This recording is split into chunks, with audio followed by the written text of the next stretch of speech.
வணக்கம் நண்பர்களே. India versus இலங்கை first test டே 3 வேற லெவலா போச்சுன்னு சொல்லி ஆகணும். பிளஸ் இந்தியாவோட பவுலிங் பிரமாதமா இருந்தது. அதே மாதிரி வந்து பார்த்தீங்கன்னா, இலங்கையோட பேட்டிங் ஒரு சில நேரத்துல சரிவு கண்டாலும், இலங்கை அணி மீட்டெடுத்த 2 பேட்டர்கள் வேற லெவலா பெர்ஃபார்மன்ஸ் பண்ணியிருக்காங்க. பிளஸ் இன்னைக்கு டே 3ல எப்படி என்ன நடந்தது கொஞ்சம் விலாவரியா டீட்டெயிலா பார்க்கலாம் ஃப்ரெண்ட்ஸ். ஃபர்ஸ்ட் ஆஃப் ஆல் வந்து பார்த்தீங்கன்னா, இந்தியா வெர்சஸ் இலங்கை ஃபர்ஸ்ட் டெஸ்ட் டே 2 பொறுத்தவரைக்கும் இந்தியா 460 ரன் அடிச்சிருந்தாங்க. பிளஸ் டே 3 பொறுத்தவரைக்கும் வெறும் 2 ரன் மட்டும் தான் அவங்களால எடுக்க முடிஞ்சது. 462க்கு அனைத்து விக்கெட் இழந்தாங்க. அதுக்கப்புறம் முதல் இன்னிங்ஸை நோக்கி ஆட ஆரம்பிச்ச இலங்கை அணிக்கு வந்து பார்த்தீங்கன்னா, ஆரம்பத்துல இருந்தே சரிவுங்க. அவங்களோட ஓப்பனிங் பேட்ஸ்மேனாக இருக்கட்டும், ஒன் டே அப்படின்ட்டு வந்தவங்க எல்லாருமே வந்து பார்த்தீங்கன்னா, ஒரு கட்டத்தில் காலி ஆயிட்டாங்க. 90 ரன்னுக்கெல்லாம் 5 விக்கெட் இழந்து தத்தளிக்க ஆரம்பிச்சாங்க இலங்கை அணியை பொறுத்த வரைக்கும்.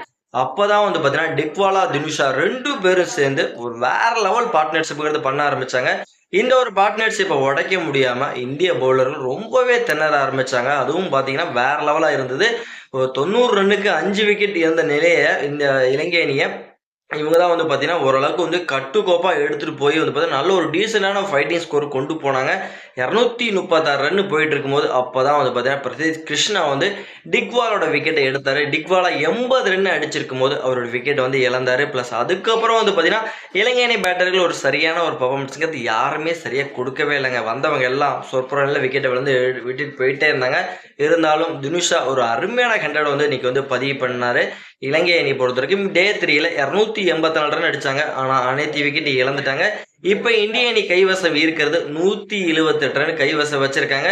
டே 4 பொறுத்த வரைக்கும் இந்தியா அவங்களோட 2வது இன்னிங்ஸ் ஆட ஆரம்பிப்பாங்க. பிளஸ் இந்தியாவை பொறுத்த வரைக்கும் டே 4ல எவ்வளோ ரன் அடிச்சு பிளஸ் இலங்கை அணியை பேட்டிங் பிடிக்க வைப்பாங்களா, அப்படி பெரிய ஸ்கோர் அடிப்பாங்களா, இல்ல இலங்கை அணி வேற லெவலா பவுலிங் பெர்ஃபார்மன்ஸ் பண்ணி இந்தியா வந்து மறுபடியும் கண்ட்ரோல் பண்ணி ஈஸியா இலங்கை அணி ஜெயிக்க பார்ப்பாங்களா அப்படிங்கிறத பொறுத்திருந்து பார்ப்போம். அருமையான பவுலிங் பெர்ஃபார்மன்ஸ் இந்திய அணியை பொறுத்தவரைக்கும் நம்மளுடைய இந்தியாவோட ஸ்பின்னர்கள் சூப்பரான ஒரு பவுலிங் பெர்ஃபார்மன்ஸ் கொடுத்து இலங்கை அணியை 280 ரன் சுருட்டியிருக்காங்க.